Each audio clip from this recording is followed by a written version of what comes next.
Là, il la boit. Il la boit. Vous êtes chaud? Vous êtes chaud? Vas-y, regarde là. Mais elle a pas des maillots des bains.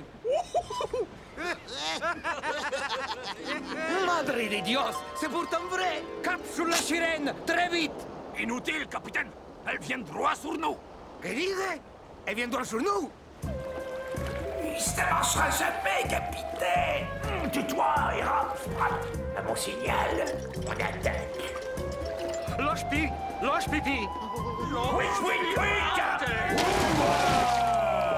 Ma, c'est ce qu'il voulait dire. Et je veux pas tirer au flanc, hein. Je reste un peu derrière, capitaine. Je surveille la sirène. Surprise. Je vous en supplie, messieurs les pirates.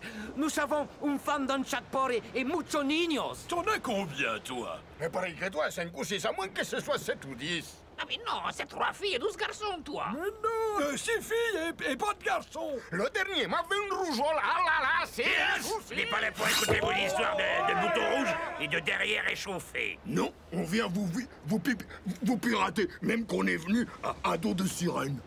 C'est bien, Machikouli, couché maintenant. Va donc jeter un œil à l'intérieur. La sardine t'y va aussi. À vos ordres, capitaine. Alors, Sprat, ça marchera jamais, hein?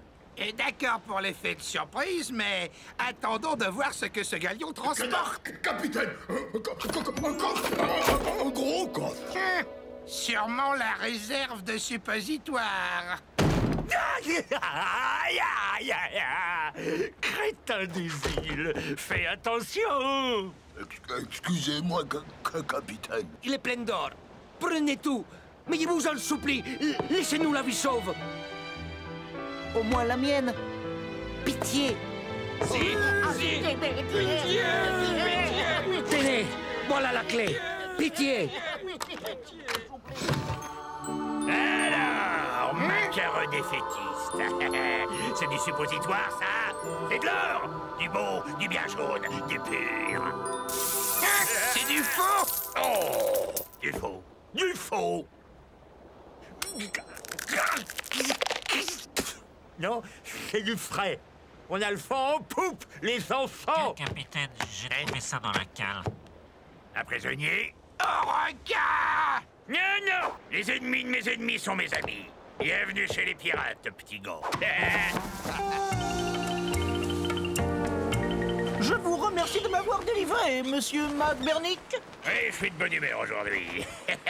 C'est pas tous les jours que je mets la main sur un coffre plein d'or, hein? Alors, comme ça, t'es avocat. Tout à fait. Avocat au barreau. Avant d'être arrivé, c'était plutôt avocat derrière les barreaux. Très drôle. Ah, on arrive au port. Il y aura bien un bateau pour te ramener chez toi, mon petit gars. Je crois que je vais plutôt m'installer dans votre île. Elle m'a l'air pleine de ressources. Ah bah c'est qu'il n'y a pas de boulot pour un avocat sur l'île. Il y a toujours du travail pour un avocat. On ne porte donc jamais plainte chez vous? Personne ne défend les accusés. Bien sûr que si on se défend, un coup de bof. Il n'y a pas de juge sur votre île? Le juge, il passe son temps dans son hamac. Et si tu le réveilles, il te colle une boffe. Et un code, des lois, il n'y en a pas non plus? Si, on a le code pirate, mais personne ne l'ouvre. C'est plein de mots. Il n'y a même pas une image. Parfait, parfait. Capitaine? Quoi? Qu'est-ce qu'il y a encore? On a fait les comptes et... Quoi? Le partage nous paraît pas équitable. Pas équitable du tout. Équitable? Équitable? Mais qu'est-ce que ça veut dire, équitable? La nature, elle a été équitable quand elle m'a fait plus costaud de vous, hein? Alors si vous n'êtes pas content, plaignez-vous à la nature. C'est chaque fois la même chose. Je te le dis, moi, sur l'île de la Tortue, il n'y a pas d'avenir pour un avocat, mon petit gars. À ce propos, quand on s'adresse à un avocat, on ne dit pas mon petit gars, on dit maître. Victor McBernick n'a ni Dieu ni maître, mon petit gars. Il a de la chance d'être plus costaud que moi et que je sois très lâche. Hey, attendez! J'ai une affaire à vous proposer! Je suis avocat.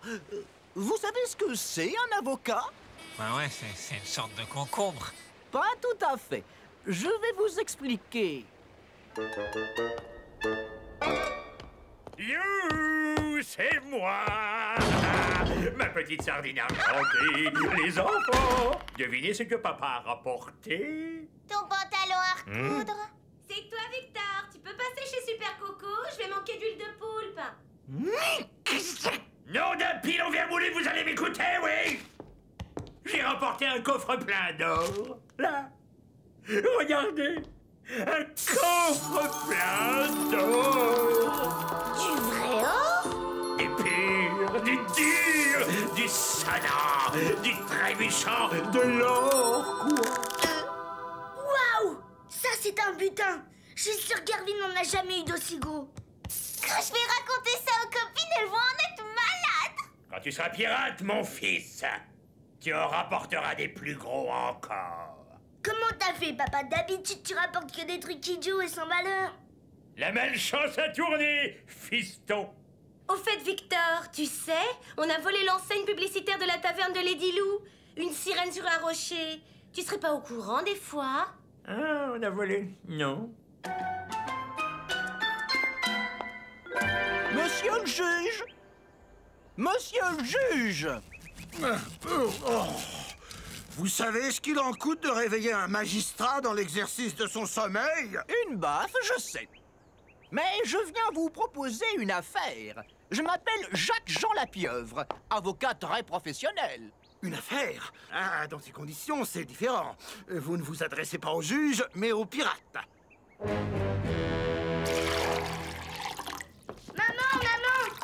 Papa s'est encore enfermé dans les cabinets avec mon super pirate. Allons, mon chéri, ton père nous a rapporté un beau coffre plein d'or. Il mérite un peu de détente, non? Ouais, mais quand il est au cabinet, il en a pour des heures et moi, je veux mon super pirate. Hé, mon super pirate! Tiens, le plat, ton super pirate. Pleure pas. Ah. Oh, en plus, t'as fait tous les jeux.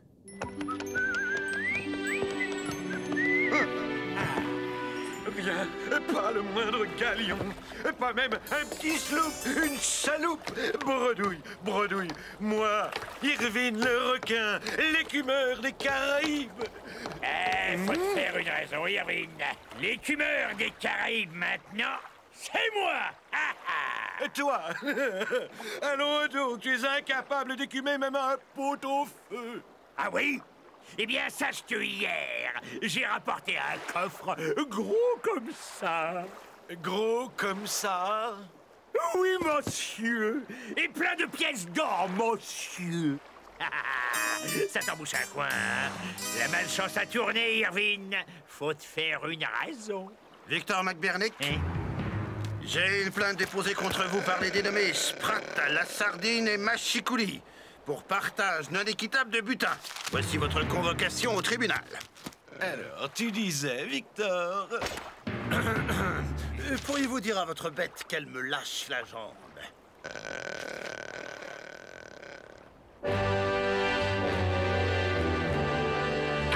Messieurs, la cour! Affaire McBernick! Bernick! Monsieur le juge, mes clients ici présents, trois braves pirates sans histoire, ont toujours loyalement servi leur capitaine, le susnommé Victor McBernick. Malgré le très mauvais caractère de celui-ci, le fait qu'il triche au casque... Parce qu'ils trichent pas, eux! Accusé, vous n'avez pas la parole. Et surtout, malgré l'odeur insupportable qui s'exhale de ses pieds. Comment ça, je pue des pieds? C'est pas vrai! Je pue pas des pieds! Mes clients, donc, reprochent à leur capitaine un partage non équitable du butin, qui ne récompense pas, à leurs yeux, les efforts méritants déployés jusqu'à ce jour pour lui demeurer fidèle. La on est à la défense! Défense! Défense! Mais vous savez ce qu'elle vous dit, la défense? Vous le savez? Affaire entendue. La cour condamne Victor McBernick à reverser la moitié de son butin aux dénommés Sprat, la sardine et Machikouli. Nous aussi! Vive la justice! Oh, merci, monsieur Lapierre. Comment vous remercier? En me payant mes honoraires et en me serrant moins fort. Oh, les résidus de scorbut. Je vais en faire du carpaccio de boutade, moi. Oh, les ignobles vases de verre. Victor, calme-toi, il nous reste la moitié, c'est amplement suffisant. Et l'autre là, la blette vicieuse, la pieuvre, avec l'encre de l'os à moelle, je vais me le farcir, cet encornet. Quand je pense que sans moi, il croupirait dans sa cale fétide, avec plein de clous rouillés. Papa, si tu passais aux actes au lieu de nous casser les oreilles. Ma chaussure! Maman, sac à main a bouffé une de mes chaussures, ma plus belle paire! Il t'en reste la moitié, Scampi. C'est amplement suffisant.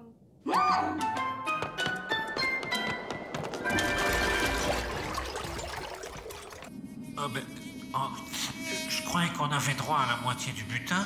C'est la moitié du butin, une fois déduit mes honoraires. Mais c'est de la piraterie! Non, c'est les frais de justice. C'est plus que ce que vous aviez au départ. Vous êtes gagnant, non? Oh, c'est chaque fois la même chose. Pour les frais de justice. Bon, maintenant, occupons-nous de l'autre moitié.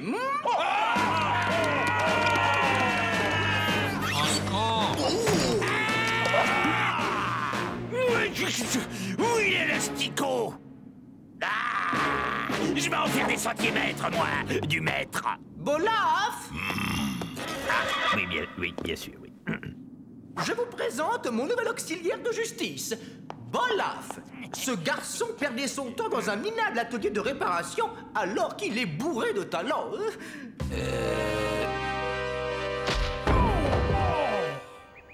Alors, Victor, on se fait débouter par la justice? On va promener, sac à main.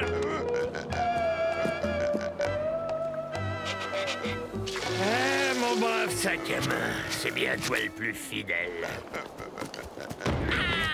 Mon pilon, mon pilon, je me suis foulé le pilon. C'est votre faute. Vous m'avez bousculé exprès. Non mais ça va pas, c'est vous qui... Je suis témoin! J'ai tout vu! Vous l'avez bousculé exprès! Oh, bah dis donc, mon vieux, il t'a pas loupé, hein? Je vais porter plainte. Ça va vous coûter cher. Ils rament sur le sable, ces deux-là, ou quoi? Qu'est-ce qui te met de si bonne humeur ce matin, mon requin-quin? L'écumeur des Caraïbes en train de se faire écumer.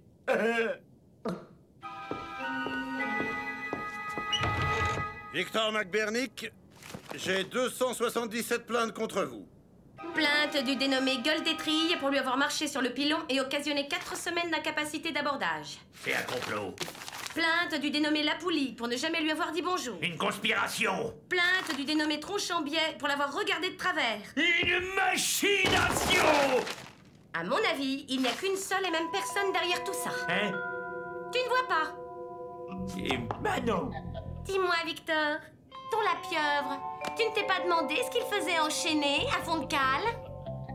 Bah non. L'idée que cet avocat puisse être un avocat pourri ne t'a pas effleuré. Ah! Je vais en faire du guacamole, moi, de cet avocat. Vas-y, papa, t'es le plus fort. Personne t'empêchera de le réduire en miettes.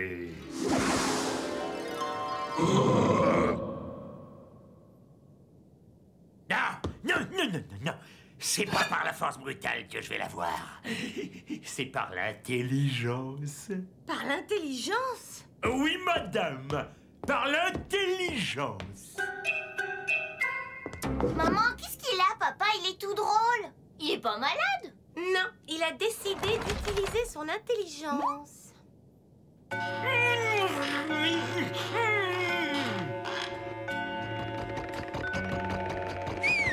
Ouais, yahoo!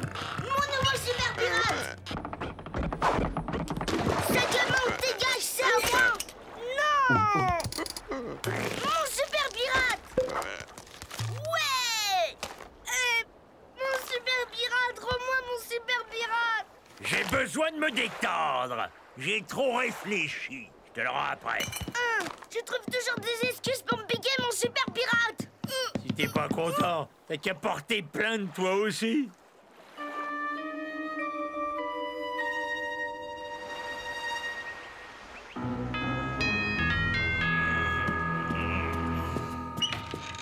Victor McBernick, je viens vous signifier une plainte du dénommé Bigorneau McBernick pour abus de pouvoir paternel et recel de bande dessinée. Allez, couchez, sale bête, couchez! Bigorneau, viens ici, j'ai de mots à te dire. Toutes les races cassent. Je vais en faire de la bouillabaisse. Viens ici, tu entends? 277 fois. Il me redonne 277 fois. Ruiné. Je suis ruiné. Ils m'ont pris tout mon or, mon bel or volé à la sueur de mon front. Alors, il n'y a pas d'avenir pour un avocat sur l'île de la Tortue, mon gros gars? On s'excuse, capitaine. On voulait pas en arriver là. C'est l'avocat qui nous a embrouillés. Je suis ruiné, déshonoré, trahi, poignardé dans le dos par la chair de sa chair. J'ai plus d'équipage, j'ai plus de fils, je suis plus rien. Je sais ce qu'il me reste à faire.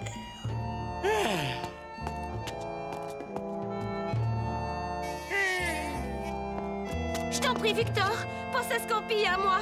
Fais pas de bêtises. J'ai pas le choix, Lucille.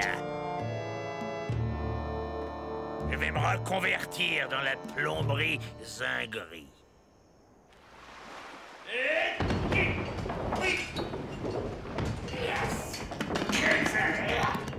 Tu lis quoi, maman? Le code pirate. Le petit manège de ce lapieuvre doit cesser au plus vite. Et puis la plomberie, c'est pas un truc pour ton père. Ah ouais, super, je suis ton homme, maman. Toi, tu ferais mieux de te faire oublier quelque temps. Allez, Zou, tu te laves les dents et au lit.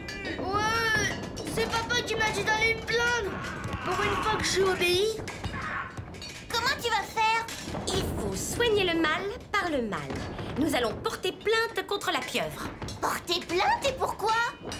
Pour exercice illégal de la piraterie. Par contre, il me faut un avocat. Et tu feras parfaitement l'affaire. Ça marchera jamais, le juge est de son côté. Le juge, je m'en occupe. Ah, mon pouce! Ah, mon pouce! Ah, messieurs, la cour, la cour. Mais que faites-vous? Chut! Silence, ou je vais évacuer le boulet. Ne bougez surtout pas et faites comme si de rien n'était. Monsieur le juge, j'accuse le dénommé Lapieuvre, ici présent, d'avoir, par des manœuvres troubles, dépouillé mon client, et néanmoins papa, d'un coffre plein d'or malhonnêtement acquis. Il a soudoyé toutes sortes de forbans afin qu'il fasse des faux témoignages. Bref, il s'est comporté comme un véritable pirate. Et alors? Nous sommes sur une île de pirates, non? Peut-être, mais selon le code pirate qui régit cette île, il est dit: nul ne peut être considéré comme pirate s'il n'a pas un bateau de pirate. Or, l'accusé n'a pas de bateau. En cela, il ne peut être pirate. Aussi, nous l'accusons d'exercice illégal de la piraterie. Cette plainte est irrecevable, n'est-ce pas, monsieur le juge? La plainte est parfaitement recevable. Qu'avez-vous à dire pour votre défense? Comment ça? Et vous êtes devenu fou! Jacques-Jean Lapieuvre, vous êtes déclaré coupable d'exercice illégal de la piraterie et je vous condamne à reverser au dénommé Victor McBernick la totalité des biens que vous lui avez indûment spoilés. Qu'est-ce que... Et notre arrangement, alors? Vous êtes en outre condamné pour corruption de magistrat. La séance est levée.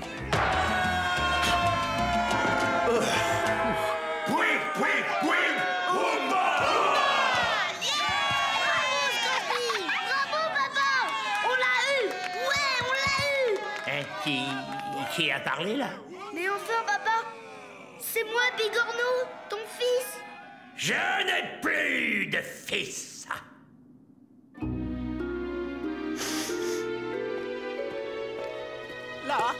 Je l'ai enterré là. Mon coffre! C'est mon coffre! Ah, le code pirate est formel, mon cher Victor.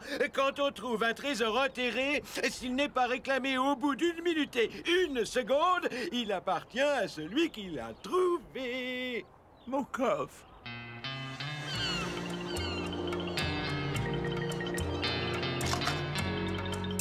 Bouteille à la mer! Elles viennent sur nous! Un bon signal. À l'abordage!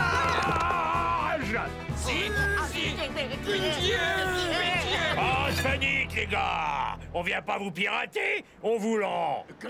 Capitaine, un coffre, un gros coffre. Plein d'or? Non, non, des haricots chotors. Pitié.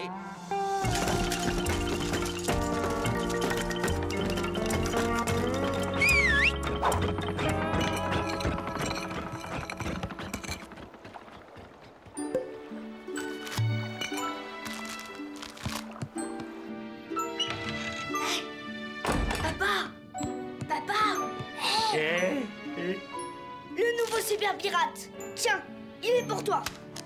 Ah, mon petit bigorneau, mon fils à moi. Oh non! Sac à main!